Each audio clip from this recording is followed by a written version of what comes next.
Welcome everyone to another in the series where I, John from Burnley, and my good friend Steve are looking at the workings of the human body. And this week we're going to look at the digestive system.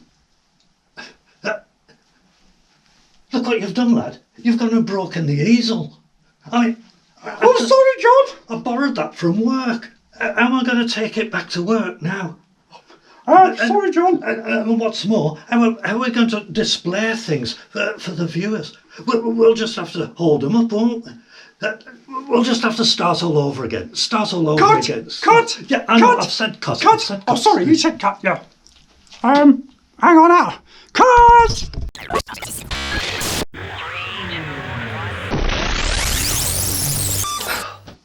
Right, let's start again. Welcome everyone to another in the series where I, John from Burnley, and Steve are looking at the workings of the human body. Honestly, at times, Steve, you can be so clumsy. I'm going to have to pay for that easel. It's going to cost me £12.49 less 20% staff discount. Sorry, John. I'll pay. No, it's all right. It was an accident. Anyway, moving on. This time, we're going to have to go back to you holding the diagram. It's all right, John. I don't mind. Now then, this time we're going to look at the digestive system. You all right, Steve? Yes, John. I'm fine, thank you. Right, this time we're going to look at the digestive system. Now, digestion starts when we put food in our mouth and chew it before swallowing it. The food then goes down into our stomach to be processed and have all of the goodness taken out of it. So, Steve, what have you discovered about the mouth? The mouth chews up food and then we swallow it. Yeah, well, I've just said that. Oh, yeah. Have you found out anything else? Well, it takes 7 seconds for food to travel from the mouth to the stomach. Less time in babies, of course. Why would that be? Well, because babies are smaller, so it doesn't have so far to travel. Oh, right. Also, food takes between 6 to 8 hours to pass through the digestive system before it ends up as poo. How do they know that? I don't rightly know. Unless they did an experiment where someone swallowed a small stopwatch. Science! Right. But aren't we getting ahead of ourselves? Let's go back to the mouth. Now, most adults have 32 teeth. All sets of teeth are unique to that person, as is their tongue. Well, I only have 29 teeth. I had one out when I was 15, another one when I was 22, and the other one was 4 years ago. Well, I think I've only got 27. Well, one fact I do know is that the tooth fairy lives in West Bromwich. How do you know that? Well, my mum told me when I was 6 years old. He still visits when I lose a tooth, and he leaves a £1 coin under my pillow. Well, he doesn't visit me. I mean, he's only had to travel up the M6. I mean, the last twice I've lost a tooth, I've put it under my pillow and it was still there in the morning. I'm beginning to wonder if he actually does exist. Well, does he know where you live? Well, I'm sure my mum and dad would have contacted him when I left home to tell him that I'd moved away. I mean, it's too late to ask them now as they've both passed on. Do you know whereabouts in West Bromwich he lives? Then perhaps I could get in touch with him. I'll ask my parents when I get home and I'll send you his address. Thanks, lad. That's very kind of you. You know, something like this is a sign of true friendship. Anyway, time rolls on and we'd better get back to talking about the digestive system. Now, as we found out earlier, the whole process starts off by chewing. Now, Steve, how often do you masticate? What? Well, usually every Friday evening. and occasionally on a Sunday afternoon when my parents are out. How many times do you... No, Steve, no. I'm talking about masticating. That's the posh word for chewing. Oh, right. Those words are very similar. Can be a bit confusing. Can you edit out this bit? I mean, there's a slight chance my mum and dad might see this. Actually, lad, I might keep it in. When you're presenting a serious science programme or documentary, it's always best to have a light-hearted moment. That could be our one humorous bit in the entire series. Oh. Now, Steve, would you hold this diagram for me, please? Now, the food is mixed in with saliva, which starts to break down the food before it's taken into the stomach via a tube called the esophagus, where the process continues. Steve, did you know that the acids in the human stomach not only kill off harmful bacteria, but are strong enough to dissolve a nail? What?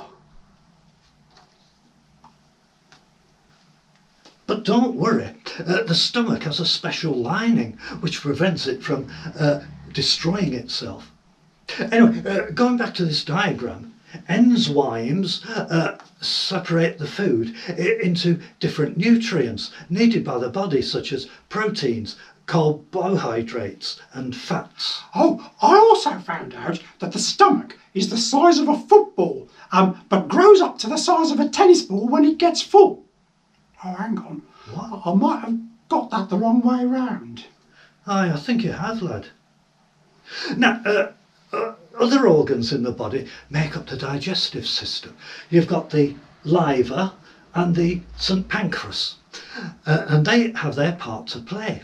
Now, the liver, which is the largest thing in the human body, produces enzymes and also filters out toxic waste, while the St. Pancreas regulates blood sugar levels. St. Pancreas?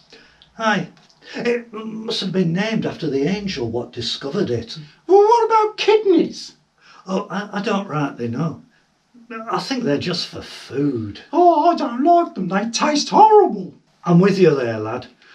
I couldn't eat anything that came out of an animal's insides. I mean, give me a bowl of good old-fashioned tripe any time. Now, the digestive tract of an adult is about 30 feet in length, which in new money is around 9 metres. That's a lot of tubing. Now, I haven't finished with that, lad. There's still more to talk about. Now, the small intestine passes nutrients into the bloodstream to be taken around the body, while the large intestine takes out the water and sends it to the bladder. Everything is then evacuated from the body when you visit the netty. I found out some facts about poo. Now, I didn't want to dwell too much on that subject, as many people may find it distasteful, especially if they're eating. Well, when you poo, about 25% of it is made up of the bacteria in your guts, which help to break down your food. Now, I'm going to have to pull you up on that one, Steve. You see, if that's true, you only need to visit the netty 4 times and you'll evacuated all those bacteria. I mean, where did you get that fact from? Off the internet. No, you can't believe everything you see and read on there. Many years ago, I was doing some research about the United States of America, and I came across these 2 facts. Now, I've never forgotten them. One study claimed that 45% of students had admitted to have had sex with a farmyard animal. You mean like a chicken? Well, I suppose so. Well, how would that have worked? I don't rightly know, but it sounds very queer to me. I mean, the other fact stated that 15% of Americans claim that they've been kidnapped by a space alien at some point in their lives. Well, wasn't that a bit scary? Well, it's probably not true. Ah, right. Hey, I've discovered lots of facts about farts. I thought we were going to keep this series free from any type of rudeness. Oh, well, did you know that farts are swallowed air and gases given off by bacteria? Most of a fart doesn't actually smell at all. It's mainly the sulphur content which makes them stink. Also, vegetarians fart more than meat eaters. Oh, well, if that's true, then they're warming up the planet far more than you and I. Exactly. Adults on average fart about 18 times a day. Now, I can assure you that I do no such thing. I admit there are times when I need to let one out, but it's only occasionally and in the privacy of my own netty. Yeah, but I heard you let out a right rip roarer last night. It wasn't me, lad. Well, it came from the direction of your room. Well, I can't remember. It must have been while I was asleep. Anyway, 18 farts a day. How many would that be a year?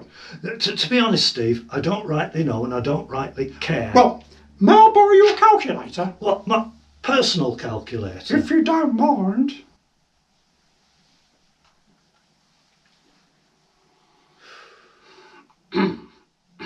So, 18 times a day times 365 equals, 6,570 a year. And if a person lives to be 80, that's 525,600 farts in a lifetime. That's a lot of gas. Well, if you finish, Steve. Also, farts can be highly flammable because of the hydrogen and methane that's inside them, which means you can set light to them. OK, Steve, look, we'll end it there. And I also found out that the average speed of a fart is 7 miles an hour.